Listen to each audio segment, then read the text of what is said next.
Hello friends, Radhe Radhe. कैसे हैं आप लोग? उम्मीद करती हूँ आप सब लोग अच्छे होंगे और आपकी स्टडी भी अच्छी चल रही होगी। फ्रेंड्स, मेरा नाम है अन्नू और मैं यूपीएससी की तैयारी कर रही हूँ। मेरा फर्स्ट अटैम्प्ट 2025 का है। अगर जो लोग अपनी यूपीएससी की तैयारी स्टार्ट करना चाहते हैं या वो ये सोच रहे हैं कि वो 1 जनवरी से अपनी तैयारी स्टार्ट करेंगे, तो ये बहुत अच्छी बात है। लेकिन कभी कभी ऐसा होता है कि हमने तैयारी करने के बारे में सोच लेते हैं, लेकिन हमें उन सारी चीज़ों को नहीं पता होता है। जैसे कि यूपीएससी का पैटर्न क्या है, उसका क्या से क्या स्टार्ट करना है, सबसे पहले हमें कौन सी बुक पढ़नी चाहिए। तो ये वीडियो उनके लिए है। तो सबसे पहले आप अपना बेसिक कवर करें। अगर आपने पहले से एनसीईआरटी कवर कर रखी है, ये तो बहुत अच्छी बात है। लेकिन अगर आपने नहीं एनसीईआरटी पढ़ी है, तो आप अपनी शुरुआत एनसीईआरटी से कर सकते हैं। एनसीईआरटी अगर आप पढ़ेंगे तो आपका बेसिक कवर होता जाएगा। और फॉर एग्जांपल जैसे कि पॉलिटी की एनसीईआरटी है, और आपको फिर बाद में लक्ष्मीकांत पढ़ना ज़रूरी होता है इसमें। तो पहले आप एनसीईआरटी पढ़ लें, उसके बाद जब आपको लक्ष्मीकांत पढ़ेंगे तो आपको आसानी होगी सारी टॉपिक को समझने में।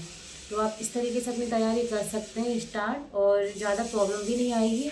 लेकिन बस एक ही बात का ध्यान रखना है आपको कि इस तैयारी में बहुत सारे लोग आपको एडवाइस देने आएंगे। जैसे कि आपके अंदर कोई कमी है, आपको मैथ नहीं आता है, या आपकी इंग्लिश थोड़ी वीक है, आप स्पोकन थोड़ा अच्छे से नहीं कर पाते हैं, लेकिन हो जाएगा, वो कवर हो जाता है।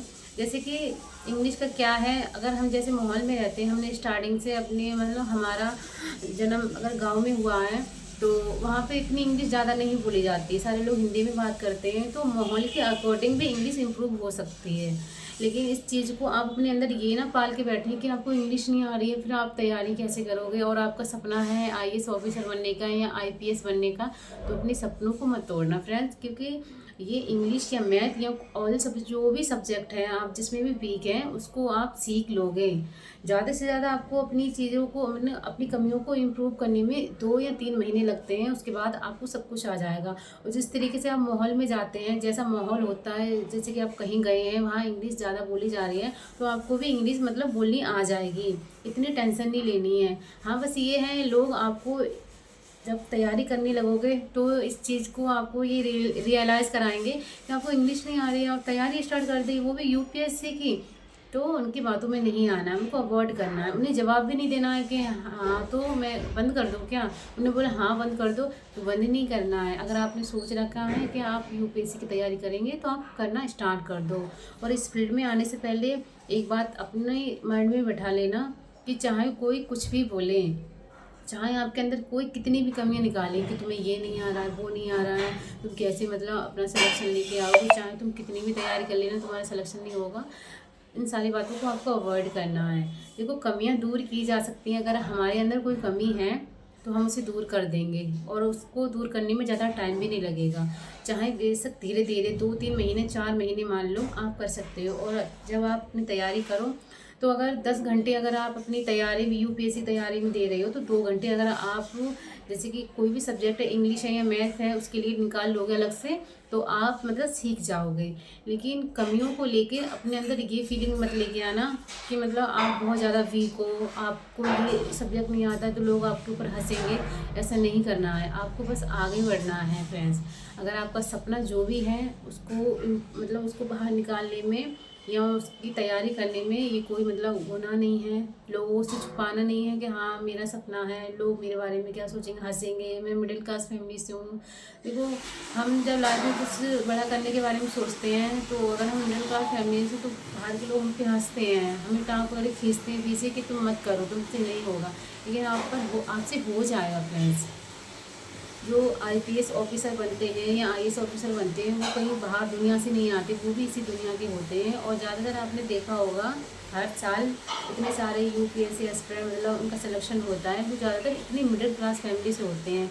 उन्होंने इतनी गरीबी, इतनी फाइनेंशियल प्रॉब्लम देखी होती है, फिर भी वो कर लेते हैं ना। तो आप क्यों नहीं कर सकते? अगर आपको सपोर्ट कर रहा है, आपकी फैमिली को सपोर्ट कर रहा है, तो आप बहुत लकी हैं, आप कर लो अपनी तैयारी। और लाइफ का ये नहीं है कि मुझसे नहीं होगा तो लोग हंसेंगे, हंसने दो, देखो। लेकिन आप तैयारी करने से पहले बस ये सोचना, आपको जो करना है वो करोगे। और कभी इस चीज़ के बारे में नहीं सोचोगे कि आपका फेलियर होगा तो कैसे फेस करना है। ये सारी बातें तो बाद की होती हैं, लेकिन अभी से आप अपनी तैयारी स्टार्ट कर दो। और स्टार्टिंग आपको मतलब एनसीईआरटी से ही करनी है, क्योंकि मैंने अपनी तैयारी एनसीईआरटी से ही की थी।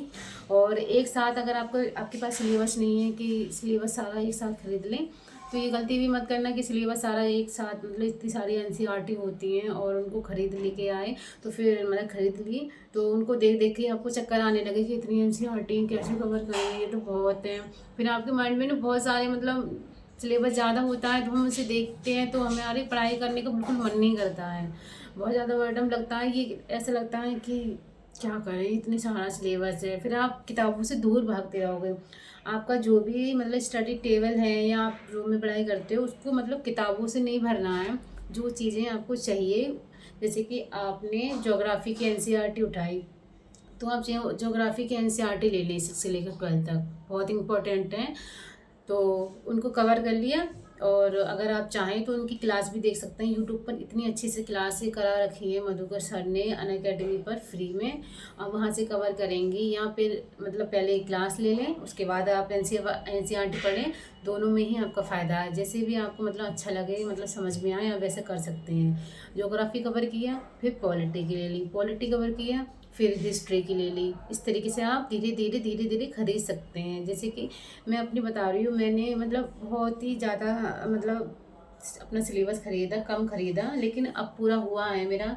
मैंने स्टार्टिंग में अपनी एनसीईआरटी खरीदी थी, और एनसीईआरटी खरीदने के बाद अब जाके मैंने अपनी सारी जो भी बुक होती हैं, मतलब स्पेक्ट्रम, लक्ष्मीकांत, और जो बुक मतलब इसमें चाहिए जो भी मटेरियल, वो सारा मेरे पास है। और मेरा फर्स्ट अटैम्प्ट 2025 में भी है। और अब मैं रिवीजन कर रही हूँ अपनी जो भी मैंने नोट्स रेडी किए हैं, और मेरा ऑप्शनल हिंदी है। तो फ्रेंड्स, अगर आप अपनी तैयारी कर रहे हैं या करना चाह रहे हैं, तो आप अपनी तैयारी अच्छे से करें, और जो भी प्रॉब्लम आए उसको आप मतलब फेस कर सकते हैं। आप इतनी स्ट्रांग तो होंगे ही, मतलब क्योंकि लाइफ में प्रॉब्लम तो आना जाना ये तो हमारी ज़िंदगी का ही पार्ट है। ऐसे नहीं है कि हम बहुत गरीब हैं तो हमारी लाइफ में इतनी सारी प्रॉब्लम क्यों आती हैं। फ्रेंड्स, सबकी लाइफ में प्रॉब्लम आती है, लेकिन हम सब फेस कर लेते हैं। तो फ्रेंड्स, आज का वीडियो ये आपके लिए है। प्लीज़ मेरे वीडियो को लाइक एंड कमेंट करना अगर आपको मेरा वीडियो अच्छा लगा हो। तो अब मैं जा रही हूँ अपनी तैयारी करने। Bye, take care.